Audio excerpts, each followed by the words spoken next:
If you want to drastically improve your business, learn proven growth strategies, and generate sustained results for your organization, you've come to the right place. Welcome to the Innovation Junkies podcast.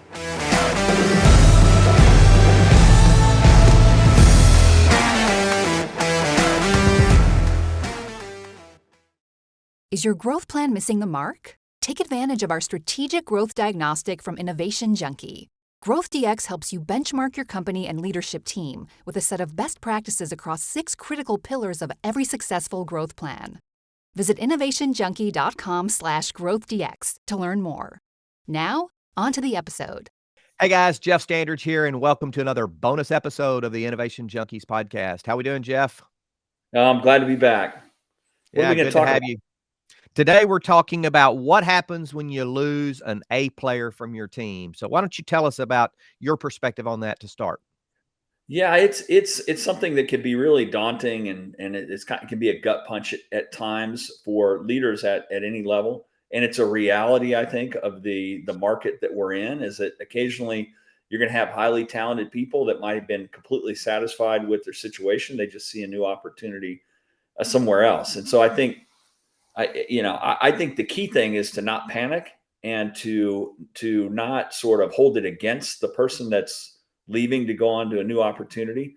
My sense is one of the reactions that you have to that is you certainly wish the person well, because ultimately, if you were looking out for their best interests and helping them develop a career and be a valuable person, then to some extent you can take some satisfaction in the fact that they've got the skills and the opportunity to go pursue something that they're passionate about.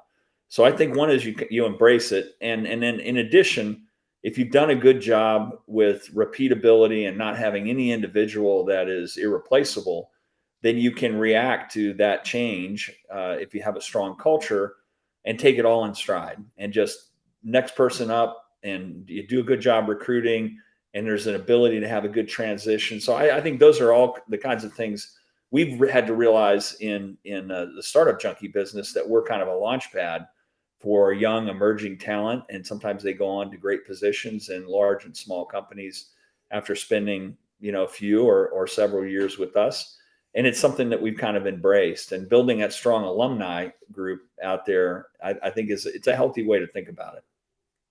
No, I agree with you completely. There's a saying out there that says people don't leave companies, people leave leaders. And while I kind of agree with that, I also believe people leave companies because the opportunity there is limited and other opportunities present themselves. And so, and I think that may or may not have anything to do with the leadership there. It just may be that there's a cap on the opportunity in that particular organization. I kind of have 3 things that I think about as it relates to talent and the talent churn, so to speak. One is, and I tell everyone who works for me, I will always care more about them and their best interest as a person and as a human and as a colleague than I will about them in the role that they're in. So if they find an opportunity that's better than I can afford them, a better opportunity than I can provide for them, then I'm not going to try to talk them out of that opportunity for an artificial one with me. If I think I can compete with that opportunity, I'll tell them and hope that they stay. But if I can't, I will not try to artificially keep them on board by inflating their salary or fabricating an opportunity that's not real. I just won't do that. I care more about them as a person. So I think that's a philosophical thing that is important. The second one, and I used to tell all of my leaders this, is they should be interviewing every week. They should be, it's almost like sales prospecting. They should be prospecting for talent. And many times it's all about expectation setting of saying, hey, look, we're a growing team. We don't have an opportunity right now, but we're always looking for good talent. What's your timeline for making a change? And just staying in touch with those people whom you think could be good additions to your team, because you never want to be more than about 2 weeks away of bringing someone on. And if you have to start the recruitment and interviewing process once you get a 2-week notice, then you're a minimum of a month away. And so keeping a pipeline of your top 2 or 3 people, kind of staying in touch with them, managing their expectations, helping them understand that opportunities could present themselves, et cetera, is always, I think, an important thing to do.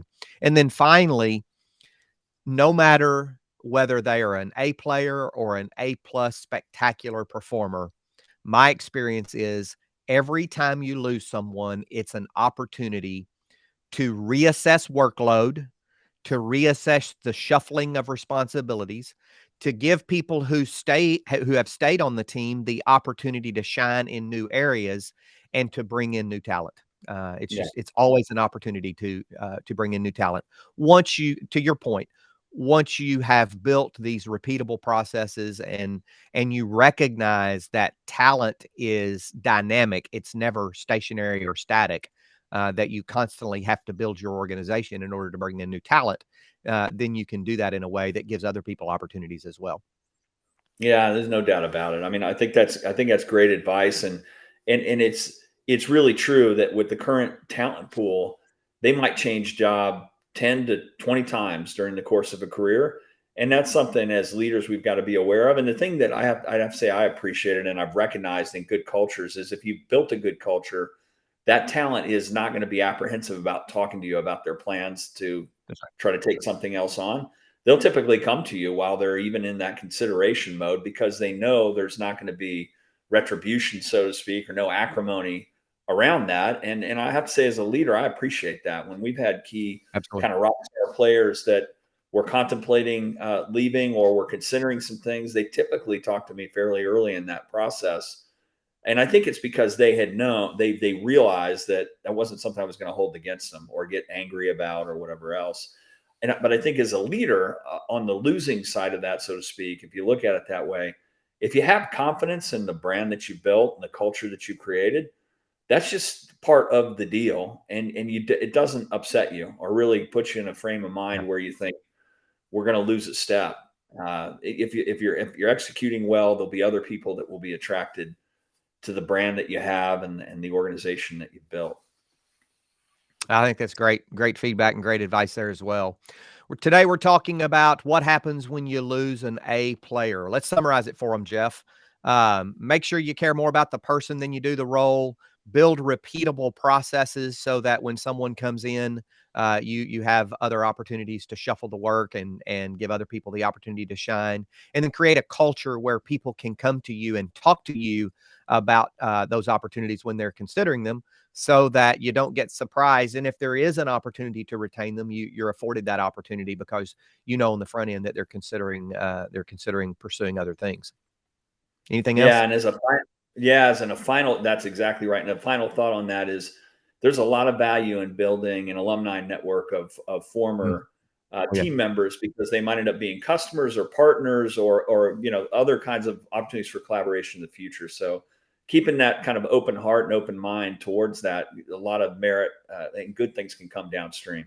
No doubt about it. Yeah, that's a great addition, one we didn't want to forget for sure. So this has been another bonus episode of the Innovation Junkies podcast. Thanks for joining. See you next time.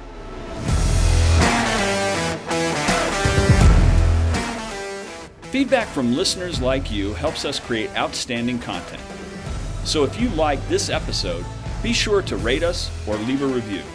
Also, don't forget to subscribe to get the latest growth and innovation strategies. Thanks for tuning in to the Innovation Junkies podcast.